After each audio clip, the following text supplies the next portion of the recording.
Abra ho Nyame adom kwaku na nso you go so ngakra. Oh ye. You go so. Ye de radio ase. Ye de radio ase. Uni akwasi nso ne ho ye. Una so no beto no. Da bi se me beto no bato ni hasese ya. Ade no wan bisa no. Da bi sese no. Ana ya hwehwe ni mu. Nti afre na bebisa no mfram no obi ate se. Obisa na se. Oh. Se wi ase de wonua wo ho no. Da bi na wo hia platform. Wo beto no ha no wo hia platform anza no obisa no. Sese ya me bisa wo se wo ho te sen wo se ye. Enti wonua akwasi asempa ne ho te sen. Kwasi be yina no be yina no. Minimia kwasi asempa ne ho te sen. Ne ho ye.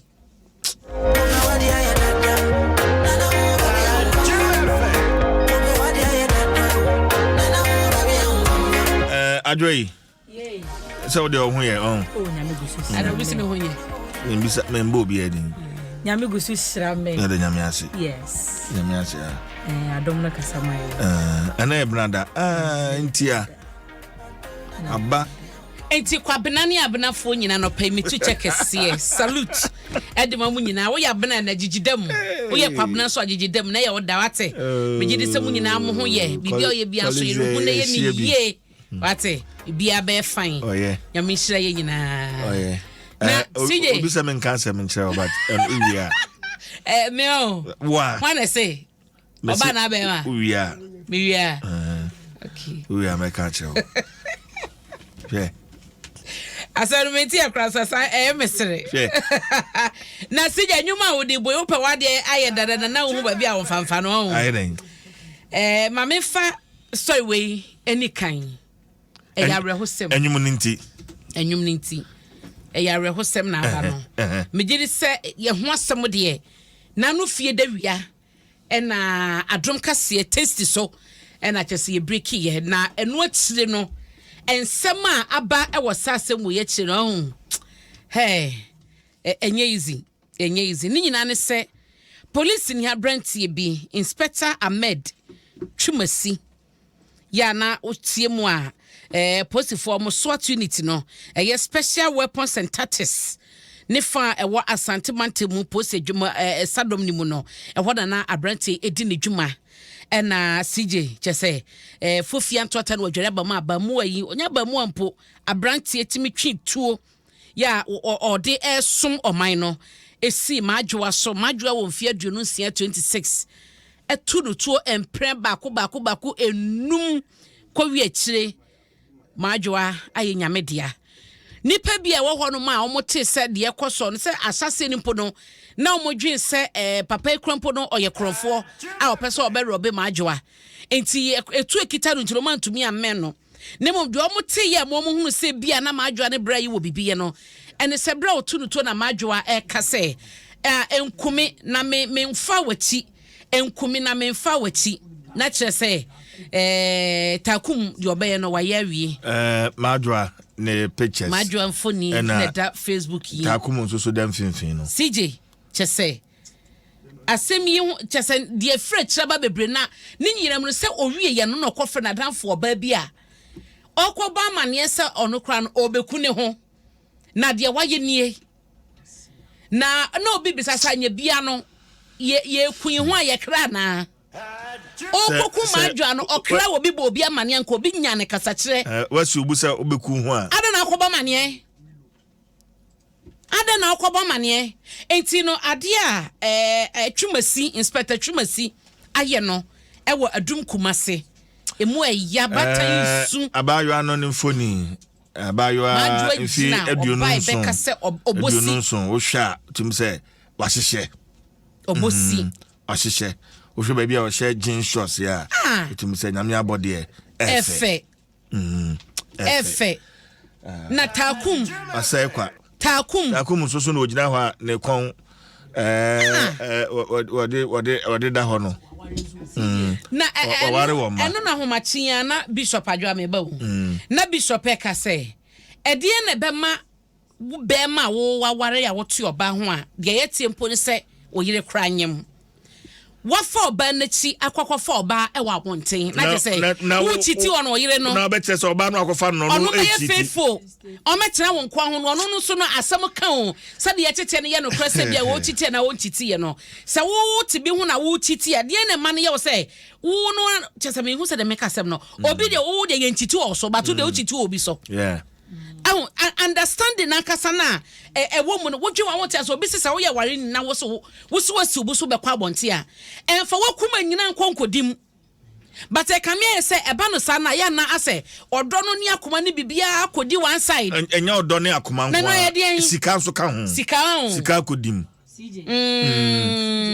sika kodim investment CJ mitri obey we just na ogina ho ya won campo na inspector that we yi di mano otua enti but CJ inspector share investment no a enti makoma enti investment enti e was a ututuo na wuku obi ba just like that share because situation bi me on e na obi mention the word narcissist etreme CJ na men nim se bibi wo ha ye friend sa na omusuban ni one wote pa on de o wa kwanya se wo ye bibia wo pese wo ye but one wote no you don't have the right. Narcissists. These people will take you everywhere. You don't go anywhere without them. But those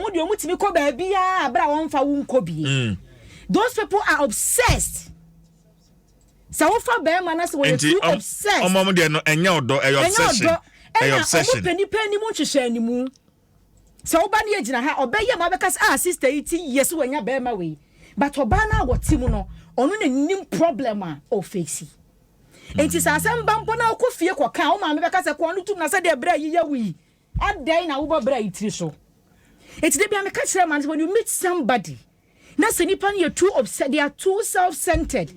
CJ say obotu ni ba ku mpo anke betima ka say a mistake enum obo ba ku bo mienu bo miensa bo na bo num tew ye o ma bebre wa se nya nkopon na adi o mu afofia nkoma na unse adwoa eto de bia enyema we ho menyi ni se be ma ni first time odi eto ahunu na madwani ba madwani ntimi nka na me che se menyi ni se the first time inspector di eto ahunu na madwani because na ma me nyina hu se bra na ye as oba no obebisa se wo ni be mate na me de me no ye me se me de me bo tu o na me de oye me se ya na me de me du dem na me de oye me se na ba bia wo se me tu kwan ekọ bia metua so kan metua be me ka sansam no ba komienu na o kan ba komienu no on kan no keke o obetumi aye me ni mo bi osabna me na me o AK47 da dem me hwesa de ekọ de to de bia wakoma betumi aba ma se won hwe ye be yo say you have a weapon it fire adwuma wo so ye na ode cheye one fancha he came to a situation as CJ na eto je say oba won ne tie no ko betumi kra boni tuoku no but because no de tuo no akotenti no anye ne sa me kwatwe tuo because now oni access to it no so Facebook no argument na akoye ma wo mo so mu di nkofo kunu num echi wo mo se yentu sama no fo CJ futo no ni wa wakope obi kunu da eye nkrofo kunu mu no ena echesi maya no. You get the point. No, but you need to respect your marriage. That is one. Adwa meba. Ya wo ma bi so ho a. Ono no ne opekra ne bema o sekawa. Gami. Opebema o sekawa ne wanya bi abeka ne ba bi. Oba bi ho a wo hu se wo sekawa kra no. Eno kra no be den. Odi ne ho be hyehye wo. Obi di ne ho hyehye wo nche sebi mpraduasa. Wa wa nka ho fi. People approach us every day, but you make selection. See, at the end, yes, one more send a messages in I can't love you to a CJ. And come a can man, your crank 123 to me. Yes, and it's been over 100 men. Yes, and it is up to you. Exactly. And you disrespected your marriage to that extent to say, Mrs. CJ, and some could be cross I can form with the time. You get my point?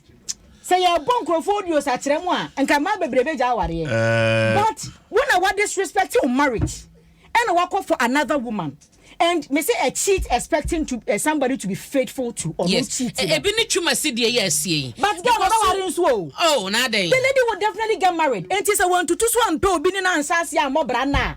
Obey your second wife and as well by your day. Okay, ebi nso a na police ni odisie oba no. Say onware. Enti ebia oba ne find out say you married no so no any sadia. Obi crazy because one na yire jai. Mama ntweme ho. Eti wo ho bakwa akodi ma wie no hu say wote aware ase wo ma. O be ka so me ne jai ya nampa ba ko so na dan kra me that second one na it happens. Na me dia de bia na me kan say CJ ye nyina ye ma. Te say wote we na wate say bia wo kura na say be ma won ne tie oni oba bi chiti. E bitumi kwa to de say na ye wo ha ya na obi kwa wo obi sikan. Obi kwa wo obi sikan say eyi excavator operator bi.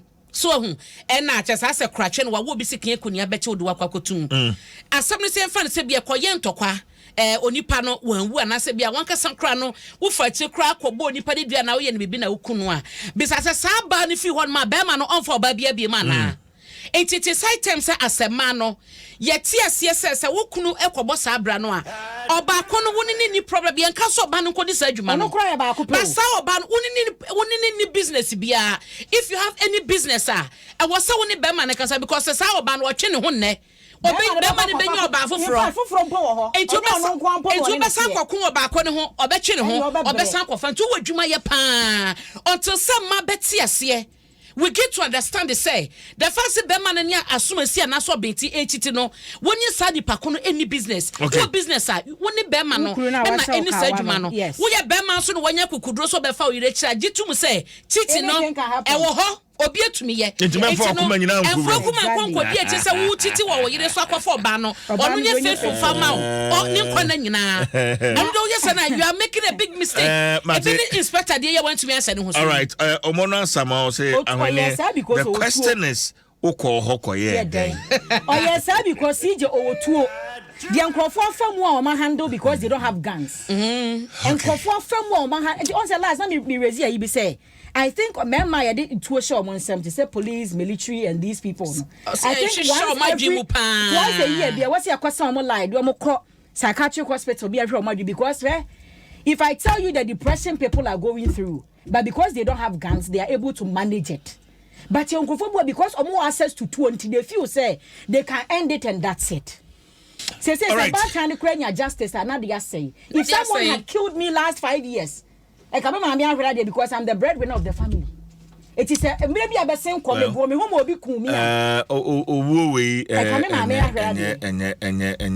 is bad. And reciphobia, now see, sir, a two ya kunipa. Shasa aquasilabi, and no Eastern region. Papa said ni pebia banabobuano abetete paya. Into a coaching to ama be makatachi wakumuno. Enti no because ye want access to etuo no se bi onipa no wo ho krata enti se metie set sen metumi be din krata metumi di use one na metumi di hu na enti no mesemu ase je mompe ho asem nkama ye na sa ye di tuo ko bi na ano ya ye den eno ho asem wo da obakrata yi ne fa etoso me yensa ebo amane enti wo de won saka obekenkan de aka nyina na nyame adon posifo ache no omokoche no ye nanu kwese de ne nansa wo seche omo se fidwase a ebe fidwase no omokokoche no ache so akote odi boni ni wie no akwakote enti posifo ache omo se nem ene de se no na ya fofida enti nei no omo de be kwa kogina court na ya hwede court beka na eho asem so de ba bia be kwa wie na eno achi so no na enkoba ba kwa CJ ni asempa adimu bomu amania kama ewo hayi no eno ye papa frempon boaten de ye beka so report bi a ababonten na so po ayese presidency HS when no said anye official na se former reporter was what present e the chief of staff ye ka ho asem se de ye chemu e de kokosie no ne mo chese ye wono no se asnipa na ebra aye aban sesen eba ya na we kranya aban sesa o mampani akufo do senya ne second term a woto aso a asa wanya bibia mfi ho na wode ne grievances enyoma bi osusu se na ha no ensebia no wogidi se emwa adwuma no enko so enye no otro nyina edigu eye enkrata so ene wode baye eno ho asem presidency aboso che se ya ye ho a ye ka no se na report no de committee chief of staff ne ade no ye mposo kakra mo so de nchebu tententen aba ewo daily guide ne fa etoso miensa ha ya wonsa ka nchemu ne wo ho obekan ato aso na mede wo bakata fa etoso ensia sije wonim se professor Frimpong Boatin ensem ya yebo mu kobo no wabeka ekyese major Maxwell Mahama so jeni ya de ntrobo asefo ekosi na bo brimu no akunu no professor yi ekyese abrantie no se honom no na oye security edema mining concession bia wo honom wo se ba foforo na nkofo ka so mo se soja fo no honom a ase omogade ebo eye galamsey site bi ni ade ho ban eno so ho sem ban na we no ye confirmation papa yi ede ba ye ewo ne report ni mu a eho no daily guide ayi honom a o ka ho asem na omo kire se eye sade ntrobo ase no na eye CNJ Alaska eno ene mining company na eye Donald Ensha ono ne dia oye Turkish Canadian partner bia na chese one eye Donald na edi dwuma no ho ene na Major Mahama edi ne dwuma as security a na oboban na eno na eye Professor Frimpong Boatin chese omo ba aban mu no omo behunu se sa companies ni mining company ni galamsey site ni bi no ene eye asempanyefo bia kon ede omo sa hyenkrata se a omo ma womo asra for eboban ewon potem gono no mo bai no mo betwa ni nyina mo ekwa wiakyire no na sa for many companies yakwa kofa macho men ni ade se wo manya soja for de na bia mo befa no ene ye honom no ntia no so ho asem ewo daily guide da wabo amane no eno chi so no me do ekwa axim eho ena da obokreta yi chese posifo akwakoche abranche bom so ye galamsey ni pa wo ma che no ewo western region na ye fe no Kwame Ato Asare dodo na fe no Kwame ani na omo susu ese wo no ye main suspect pa wo hwemu a obani busu wo mi nda na eto so enkrom ena enipa bi kwoto hye azim mansi no posis Adom no patrol unit no mo kwoto hye wo mo so ma sansem bebre no eba ye ene no posifo no wonya fie adwenu baako na enyo no ko mo cheso mo che no nipa miensa bi ka ne ho a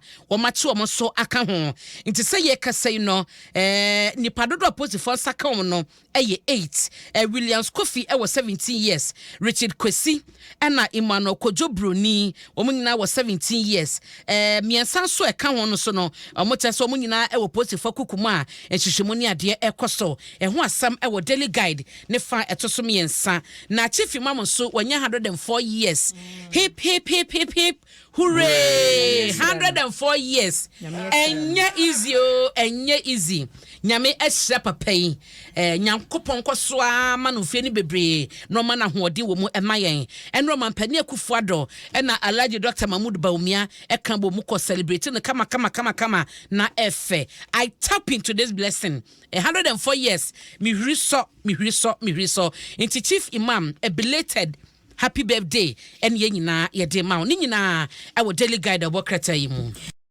times the Obokrata and the big one was the government vows to do more VIP assures at aid prayers. Now say any Muslimi for bosume ba kwa kontra fasha na sa kwantu a wonom 2 year no mo di nyina ba wie ye ntine ho akwahia se sala ketwa ne kwaso de ka ne se Idil Fitr no na enkremofo dodo no a ehia ye ewa nkrakropon mu ha sei na chief imam Sheikh Usman Nuhu Shaributu ya yakase wanya 104 years on eja wogina mu na mampanyini abedi chire Dr. Alhaji Mahmoud Baumia ekoye na wade nsama ahodo to dwa se omde niam ahodo egugu akwan mu a hwe se zongo communities no ni mpaja betumi akoyie afa ekura no enkwada ne mabu na wo hono mu nyina no wo moda achi betumi agina yie enka ne na ne ase enkwada ewo zongo dodo no ampe school se free bra omunya zongo development no ama mpanimfo ani akoho ama akade ahodo wase zongo sahodo ni nya no wo mo ensa ekanti amankwada dodo no ano sese sukuu no de abeya ade ehia wonom epa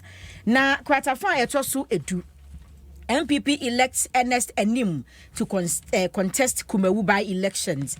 On say Kumewu Eyemra Shibedwani wo free mu na wo free mu no na ho akwahia say ye by election ntia ne MPP NDC obi a e de ne de ba na MPP amonyoko no wo mu nipa keka mu bo mu nyina so mu begina no hwa so be ka num wo mu to wie ye no na say nipa ba ko na ne agya wagina brane 195 votes na wonyaye oba pa ma say wa na dodo no ani di na chi no wonya 181 votes enti NS ya wani mo no na say wogina mu wo MPP amonyoko ni di me okumawu by elections e beba so bosome a edi animo yi na over the weekend na sala nti se unya Ghanaian Times do bokwata na said ye region by region wo mudi no no ubenya na we ehia me pa or say absorb cancer treatment cost nationwide. Dr. Saki appeals to government. Na CJ or say cancer no say stage 1 ni unity na buy ho kan ye be 10,000 Ghana en kan 100 million. Na nipa ne ba na o kaka ne kire no a wose me kwaboa me ho aba. O mabi o ba ko sire ska baba na do stage 3. Obu won so na kwab doctor ye say na o de yi body aha egu nsuo mu no a ebetu cancer no won num afa be ye west na o de aba.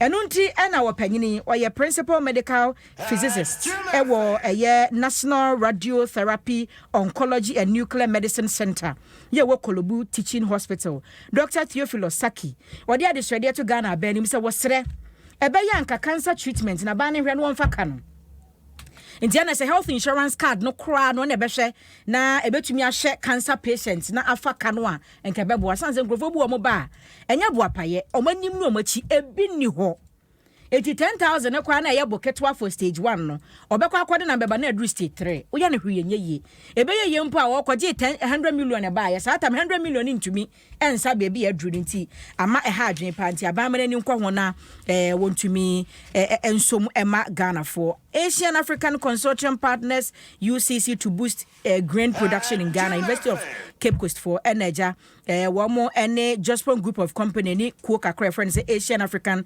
Consortium one more sign krata do onsa sha pamwase ni nyina yesa be ma disuafo ne kwan mo maye hwehwemu ehunu kwan a ye mo ye buro ene atoko ye be ye hu adwuma ye betumi akora no ne be bebre esanse se anuane bi wo system ni makomo mmam nti ebehwe na afei omasua ho ade hu kwan ombefa so a ombekora na ebeye bebre wo mai mu se be ye kom no ebekọ form na se ensikura nti we ni nsam ahodo bi na Ghanaian Times dia ba okay to aso e wa the find that obokrata mu yimi ye di wi won mate na Dr. Kwabena Dufo esebo se party na eto abama na obetu franka edema NDC amanyoko na wobehwe se wode pension scheme bi ebeba na eno no ebasa no a ebeboa kedesa ewo party nim omom ye founding members na council of elders wo bi a wo ye party ba na watena party nim acha so party no de drum panyi fie so no akwanya ne beda ho ma wo so wo nkotena fie keke